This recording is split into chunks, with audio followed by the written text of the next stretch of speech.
Okay, we've gotten to our last team presentation of the morning. The morning's gone by very quickly, and since I won't have a chance to come up after this team talks before we break for lunch, I'd like to give all the teams a round of applause. You did a great job.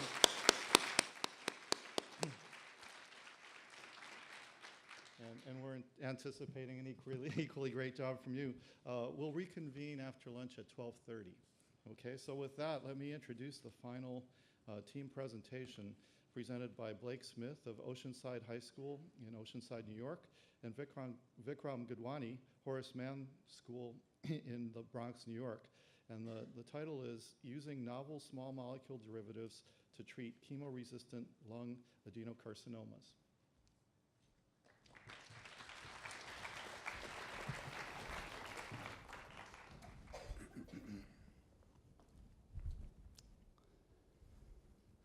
Good morning, everyone. My name is Vickram Gidwani. And my name is Blake Smith, and our project focuses on using novel small molecule derivatives to treat chemo-resistant lung adenocarcinoma.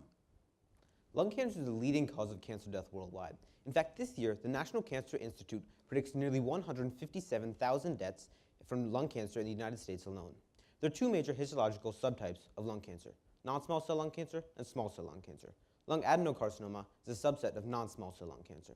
Lung cancer development and progression is the result of sequential activation of oncogenes and inactivation of tumor suppressor genes.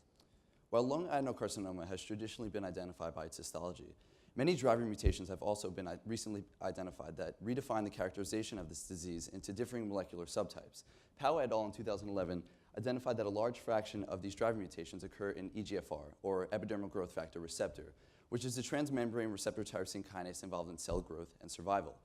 Other driver mutations frequently occur downstream of EGFR in proteins like RAS and PI3K. And while all three aforementioned proteins are oncogenic, PTEN is a tumor suppressor gene whose depletion causes a similar phenotype. Thus, the US FDA approved two tyrosine kinase inhibitors, or TKIs, called gefitinib and erlotinib in 2003 and 2004, respectively, that reversibly inhibit EGFR signaling.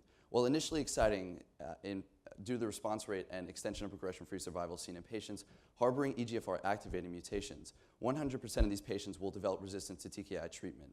Thus, the identification of driver mutations, as well as mechanisms of TKI resistance, has led to the development of targeted therapies to treat these molecular subtypes of lung adenocarcinoma. Here we have EGFR and the downstream parallel pathways. Driver mutations in EGFR are sensitive to current TKI treatments. However, more downstream mutations, such as those in RAS, PI3K, and PTEN depletion, are resistant to these treatments. Such mutations cause the constitutive activation of proteins like AKT and ERK, and AKT inhibits the tumor suppressor FOXO1, which is involved in cell cycle arrest. This inhibition event allows the PI3K-AKT pathway to evade apoptosis. FOXO1 is a fork-head box protein, class O1, which is a transcription factor and tumor suppressor involved in the G1 to S cell checkpoint transition. AKT has been shown to inhibit FOXO1 by phosphorylating it and causing its nuclear exportation.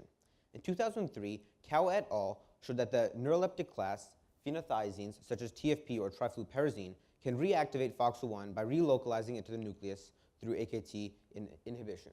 In row A, we see four structurally related phenothiazines, which all have the tricyclic backbone and succeed in relocalizing FOXO1 to the nucleus. In row B, we have four structurally unrelated dopamine inhibitors, which do not relocalize FOXO1 to the nucleus, showing that the dopamine inhibition properties of the phenothiazines are not what is responsible for their ability to relocalize FOXO1 to the nucleus. Therefore, drugs like TFP seem to be potential uses in our, as therapies in our pathway, but they have dose-limiting toxicities because of their severe extrapyramidal side effects. Trifluperazine and its phenothiazine structural chemical class has one well-known characteristic, and that is its anti-central nervous system properties, or anti-dopaminergic properties, mainly due to the side chain moiety, most commonly an amine base in phenothiazines. While known, often less studied, they have anti-proliferative properties as well, and that's mainly due to the tricyclic backbone and the length of their 3-carbon linker. This study therefore aimed to remove these anti-dopaminergic properties while strengthening the anti-proliferative properties in order to create more tolerable and potent derivatives that could be used to treat lung adenocarcinoma. Our hypothesis was that we could use novel small molecule derivatives that have repurposed previously FDA-approved neuroleptics by decoupling the antipsychotic effects from the anti-proliferative effects in a chemo-resistant lung adenocarcinoma cell line to induce apoptosis through a FOXO1-dependent mechanism without the unwanted side effects of the parent compounds.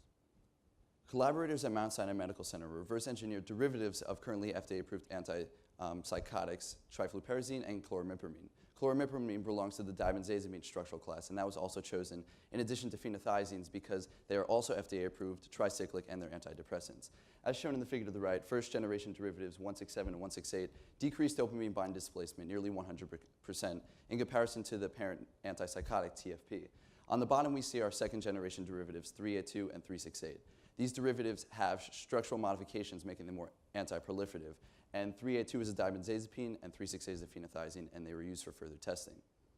We use the H1650 cell line, which is a lung adenocarcinoma cell line, because it is TKI resistant due to its PTEN depletion. We dissolved all of our compounds in DMSO, which was used as a further control. We used Western blotting analysis in order to determine the relative protein expression of proteins in the EGFR signaling cascade, and we stained the DNA of our treated H1650 cells with rubidium iodide and quantified this DNA content using FACS analysis. Based on the DNA content, we determined where in the cell cycle progression these cells relied. For instance, cells undergoing apoptosis had a sub-G1 peak, representing a hypodiploid DNA content.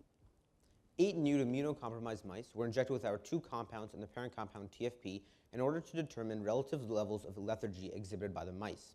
These mice were blindly graded by 3 independent viewers on a 4-point scale. Additionally, we were graciously donated tumor tissue samples from an inducible transgenic EGFR mutant mouse model in which the mice developed advanced lung adenocarcinoma. We used these tumor samples in Western blotting, and we measured mouse mass and lung mass of these mice.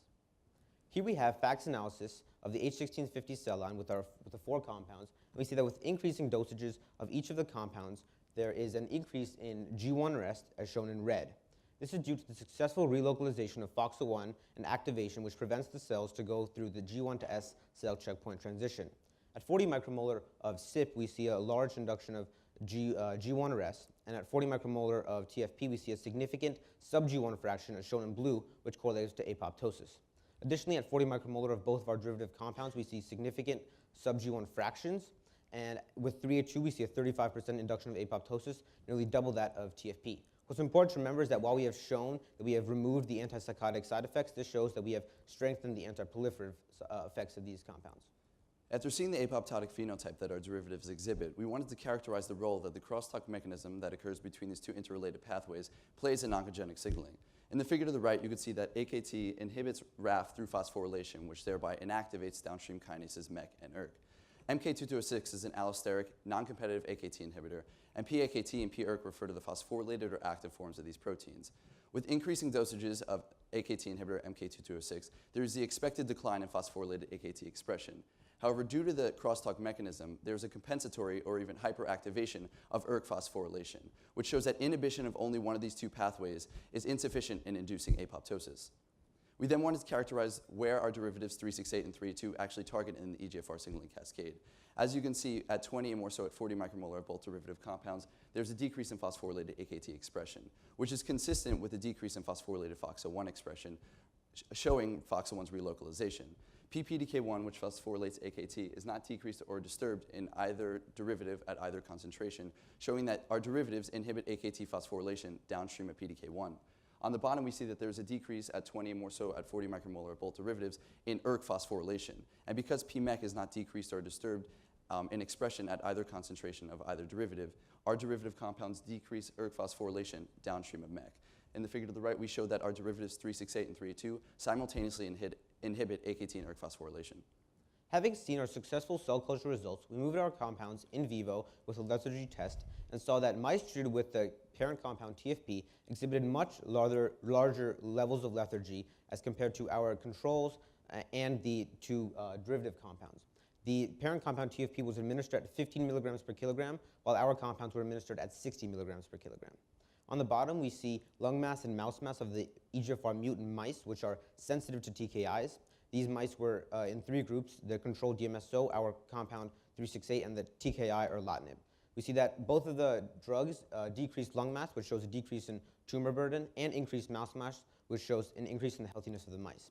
Additionally, we see through protein expression reproducibility of our cell culture results with downregulation of both PAKT and PERK, and an increase in cleaved caspase-3, showing an induction of caspase-dependent apoptosis. What's important to remember is that this mouse model is sensitive to TKI treatment.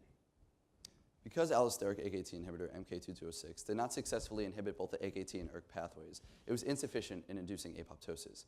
Groups such as Engelman and colleagues in 2008 identified this and combined both AKT and ERK pathway inhibitors. And in conjunction, while they did see an apoptotic phenotype, there were severe dose-limiting toxicities associated with this, hampering their potential clinical use in the future. The phenothiazine and dibenzazimine structural classes of our derivatives as a whole have been shown to inhibit a protein called calmodulin. Calmodulin and its kinases have been shown to phosphorylate and regulate the expression of both AKT and ERK, and this is a potential mechanism of action of our derivatives, where inhibition of calmodulin causes the inhibition of phosphorylation of AKT and ERK. In the future, we'd like to further our knowledge about the mode of function of our compounds using a biogenetic version of the compounds with protein pull-down experiments to see which molecules they're binding to. Additionally, we'd like to test our compounds in other cell lines with other mutations in the same pathway, some of which would be TKI sensitive and others TKI resistant. Additionally, we'd like to test our derivatives in other cancers with similar mutations, such as pancreatic cancer, in which 90% of patients have a KRAS mutation. We'd also like to continue our testing in vivo on more mice subjects and for longer periods of time, and in a TKI-resistant mouse model. As we've shown in this project, we have designed novel derivatives that successfully inhibit the two downstream most mediators of this pathway, and through dual inhibition, successfully induce apoptosis. We have therefore repurposed and reverse engineered derivatives of the currently FDA-approved antipsychotics, trifluperazine and chlorimipramine, and in doing so, remove their antidopaminergic properties while strengthening their antiproliferative properties, as shown through significant inductions of apoptosis, as well as regressions in tumor burden. We have been the first to successfully engineer derivatives that can simultaneously inhibit both AKT and ERK, and through dual inhibition, successfully induce apoptosis. Receptor tyrosine kinases like EGFR have been implicated in a number of human cancers, where they eventually signal downstream to AKT and or ERK. And therefore, our derivative compounds 368 and 382 could potentially be used as monotherapy for the treatment of not only chemo-resistant lung adenocarcinoma, but for other human cancers in the future as well. We'd like to thank the Siemens Foundation and College Board for organizing this competition and providing us with the opportunity to share our work. Additionally, we'd like to thank George Washington University and the judges for donating their time and space to host this competition. We would like to thank our mentors, Dr. Goutham Narla and Dr. Annalisa DeFeo, for all their help with this project, as well as Professor Michael Omeyer and David Kostrinsky for the creation of the derivative compounds. In addition, Neil Dewan and Jaya Sangokar for helping us with any questions we had during experimentation. Finally, we'd like to thank the Howard Hughes Medical Institute and the Young Scientist Cancer Research Fund for providing us with the funds and tools necessary for our research, and our friends and families and all of you here today. Thank you. Thank you for listening.